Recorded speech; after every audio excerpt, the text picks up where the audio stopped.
The economy in War Hospital has two main elements: human resources and regular resources.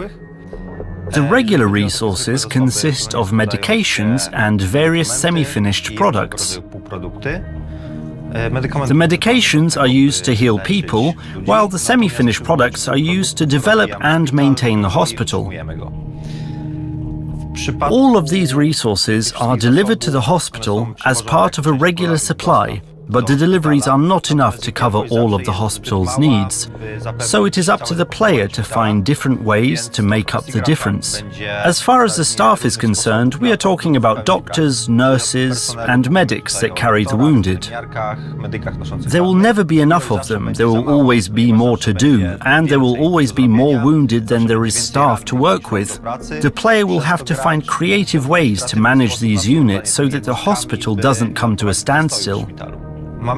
We hope that by combining these two elements will lead to the kind of gameplay where the player will have to make difficult decisions.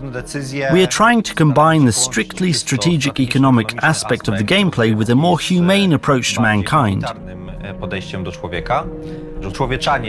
Humanizing the wounded soldiers is achieved in three ways. The first is to show that behind every number there is a human being. Each of our wounded has a bio that contains all sorts of personal information, from their basic life history to how many children they have, whether they are married, and their medical history. The second way is to reduce the distance between the wounded and our player. This is achieved by allowing the player to see models of the wounded, enter hospital structures and look at or hear the surgeries. You can go into the building where the wounded are lying, or where they are undergoing recovery, and look at each person. The third point is the introduction of extra information next to some of the one-liners to make it more difficult to make a moral choice. For example, we might find out while making a decision that someone is expecting a child, or that a bride is waiting for someone at home.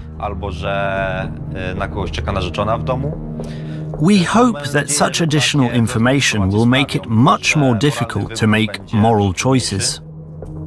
The player tries to save as many people as possible. Decisions that are seemingly good for an individual will not always turn out to be good for the whole collective. Dehumanization is a difficult issue, and each player will have to find their own way to avoid being emotionally drained, and in spite of the scale of the operation, always remember that each individual is important.